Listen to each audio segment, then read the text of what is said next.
राहुल गांधी की ओर से कैम्ब्रिज विश्वविद्यालय में दिए गए भाषण पर राजनीतिक संग्राम तेज हो गया है। राहुल गांधी के लिए कैम्ब्रिज में एक लेक्चर कार्यक्रम रखा गया था। विषय था 21वीं सदी में सुनने की कला सीखना। राहुल इस विषय पर लेक्चर दे रहे थे। भारत जोड़ो यात्रा में जो कुछ सुना था उसे सुनाकर कैम्ब्रिज वालों को सुनने की कला सिखा रहे थे। तभी उन्होंने दुनिया वालों के सामने न्यू इंडिया का परिचय कुछ इस अंदाज में दिया कि भारत में लोकतंत्र खतरे में है, भारत में अल्पसंख्यकों को कुचला जा रहा है, भारत की सभी संवैधानिक संस्थाएं कब्जे में हैं और कांग्रेस पार्टी इन्हें छुड़ाने के लिए जद्दोजहद कर रही है।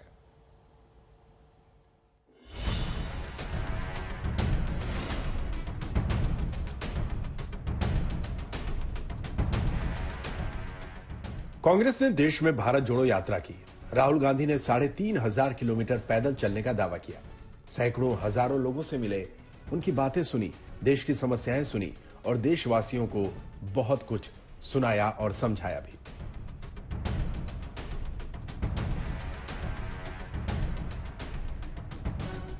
देश में राहुल गांधी ने अपना यात्रा संस्मरण खत्म किया।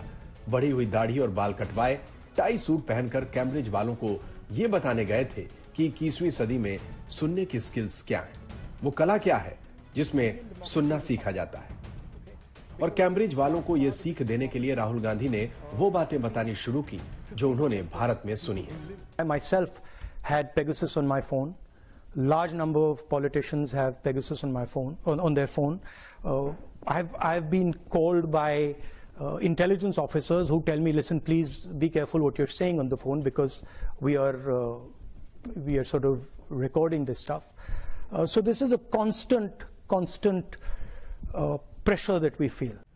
तो लिसनिंग स्किल डेवलप करने के लिए राहुल गांधी ने सुनी सुनाई बात कैम्ब्रिज वालों को भी सुना दी। ये और बात है कि सुप्रीम कोर्ट की जांच कमेटी में 29 में से 5 फोन में मालवेयर मिला था, लेकिन राहुल के फोन की जासूसी का पता नहीं चल सका था।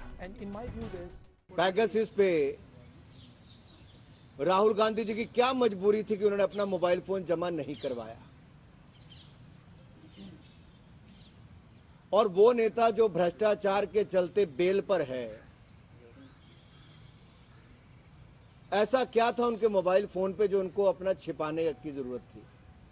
वो और अन्य नेताओं ने अपना मोबाइल फोन क्यों जमा नहीं करवाया। बार बार झूठ बोलना, विदेशी धरती का इस्तेमाल करना, विदेशी दोस्तों का, विदेशी एजेंसियों का इस्तेमाल करना, ये आदत सी बन गई है और भारत को बदनाम करने की आदत बन गई।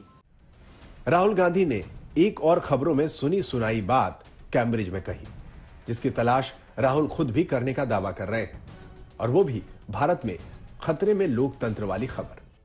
Everybody knows, and it's been in the news a lot, that Indian democracy is under pressure, is under attack, right? I'm an opposition leader in India, and we're navigating that space. What's happening? The institutional framework, which is required for a democracy, parliament, a free press, the judiciary, just the idea of mobilization, just the idea of moving around, these are all getting constrained. So we are facing an attack on the basic structure of Indian democracy. Also heard of the attack on minorities, the attack on the press. So you get a sense of what is going on. क्या संवैधानिक संस्थाओं में भी कांग्रेस का विश्वास खत्म हो गया है? क्या भारत के लोकतंत्र पर बार बार प्रश्न चिन्ह खड़ा करने का काम ये कांग्रेस करती रहेगी? आज एक बार फिर चुनावों में तो सुपड़ा साफ हुआ ही, दिवालियापन और भी नजर आया जब विदेशी धरती पर जाकर भारत को बदनाम करने का कोई कसर नहीं छोड़ी। वैसे राहुल बोल रहे थे और कैम्ब्रिज वाले एक अच्छे श्रोता की तरह 21वीं सदी में सुनने की सीख ग्रहण कर रहे थे, लेकिन करीब पौने घंटे के लेक्चर के बाद कैम्ब्रिज के श्रोताओं में से किसी ने मोदी सरकार के अच्छे कामों को लेकर सवाल पूछ डाला।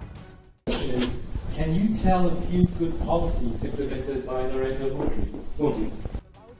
राहुल ने माना कि महिलाओं को गैस सिलेंडर देना और बैंक खाते खुलवाना मोदी सरकार के अच्छे काम है, लेकिन यह भी कहा कि इससे ज्यादा नुकसान देश को हो रहा है। फिर राहुल गांधी ने वहां जो कहा उसे आप भी ध्यान से सुनिए। what he's doing. I think he is imposing an idea on India that India cannot absorb. Right? India, as I said, is a union of states. It's a negotiation. And if you try to force one idea on a union, it'll react. Rahul Gandhi कह रहे थे कि भारत में one India का idea लाया जाएगा तो वो रिएक्ट करेंगे। राहुल एक सिख श्रोता की ओर इशारा करके आगे क्या कहते हैं वो भी सुनिए। He's from the Sikh religion. You come from India? He comes from India, right? We've got Muslims in India. We've got Christians in India. We've got different languages in India, right? They're all India. Mr. Narendra Modi says he's not. Mr. Narendra Modi says he's a second-class citizen in India. Sikh युवक की तरफ इशारा करते हुए राहुल दावा कर रहे हैं कि भारत का प्रधानमंत्री अपने देश के नागरिकों को दोयम दर्जे का नागरिक कहता है। पंजाब के हालात को देखते हुए कैम्ब्रिज में राहुल गांधी के इस बयान का क्या मकसद था, ये राहुल ही बता सकते हैं, लेकिन बीजेपी कह रही है कि राहुल किसी की नहीं तो इटली के पीएम की ही सुन ले। जाति, धर्म, संप्रदाय और क्षेत्र के नाम पर कांग्रेस बांटती चली आई है। बांटो और राज करो, इस मानसिकता के साथ काम किया, उससे देश बाहर निकल चुका है। मोदी जी ने कहा है गुलामी की मानसिकता को छोड़ना है, गुलामी की मानसिकता से बाहर निकलना है।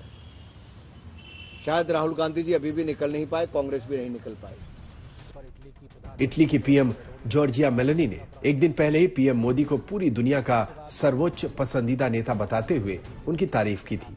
बीजेपी कह रही है कि राहुल गांधी देश का विश्वास खो चुके हैं, मोदी के साथ पूरा हिंदुस्तान खड़ा है। मौसमी सिंह के साथ हिमांशु मिश्रा, दिल्ली, आज तक।